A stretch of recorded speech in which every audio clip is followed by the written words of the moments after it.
Good afternoon, Dade County family. It is a privilege to have with us today Dr. Jan Harris. Dr. Harris will serve as the new Dade County Schools incoming superintendent. Welcome. Glad you could be here today. Thank you, Mr. Ingle. It's a pleasure to be here.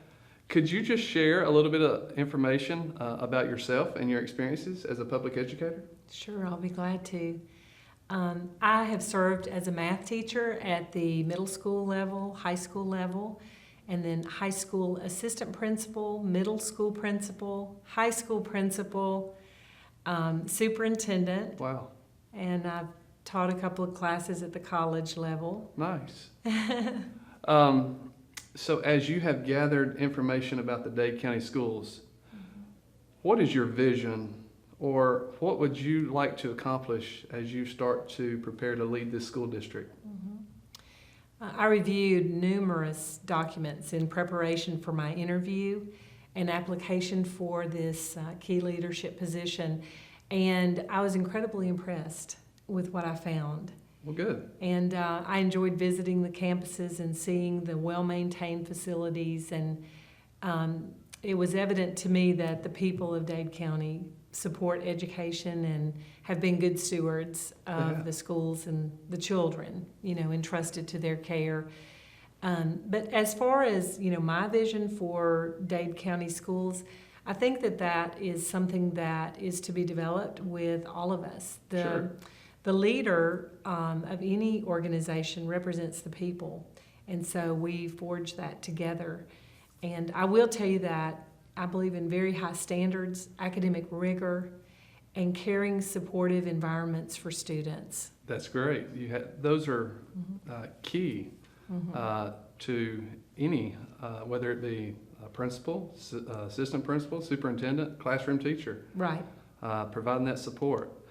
Within the last 3 to 5 years, what are some of the major challenges you have observed among students, teachers, and leaders? It seems to me that the major challenge is the fact that we're in the midst of a standards movement in our country.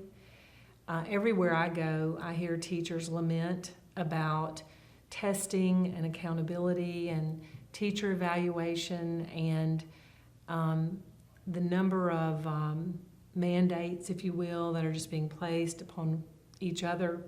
And teachers are feeling the pressure of that. And in my view, that to me is the biggest issue because it's creating a shortage of teachers. You're exactly right. And I read a letter that Georgia's State Superintendent Woods wrote actually about that, and I agreed with everything he said, about that. Ever since he took office, I've kind of followed just some of the things that he said in regards to testing, because last May, over 20 school days, over 15 school days were spent with testing. Right. So that's 15 days of interrupted instruction. So he has said the right things. We had the privilege of hosting him here on campus several weeks ago, and that seemed to be the key element that kept coming up is testing. So hopefully during this legislative session, things will improve. So. Right, I'm hopeful of that too, and with the reauthorization of the Elementary and Secondary Education Act, or No Child Left Behind, Every Student Succeed Act now, I think maybe we'll see a little reprieve from some of the testing or some of the mandates, but to me that's the greatest challenge right now. We'll keep our fingers crossed. Yes, absolutely. As we continue to prepare students at Dade County High School to be college, career, and or workforce ready, what are the top 3 essential skills that you think are necessary? I think the number one skill that all people need to be successful is interpersonal relationship skills. Because when we are out in the world, we have to work together. We have to learn to work together with our neighbors, with the people that we work with, our spouses, our children, our family members. I mean, That's just part of existence. And sometimes I think we minimize the importance of what some people call, soft skills, knowing how to talk, how to present yourself. But these things are very important. In fact, there was a study done a few years ago by the National Superintendent's Organization stating that that was the number one thing that school boards looked for in a superintendent, was the ability to have strong interpersonal relationship skills. But in addition to that, I would say problem solving. Because have you ever gone through the drive-through at McDonald's or somewhere and you give the cashier, maybe your bill is $3.21, and you give her $10 and a penny. I have. And then it's like, what am I going to do? Right.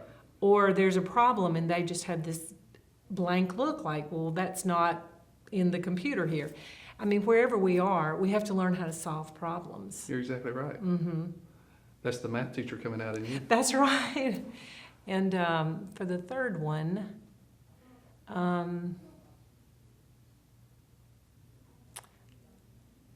I thought about, I know. It is being able to access information.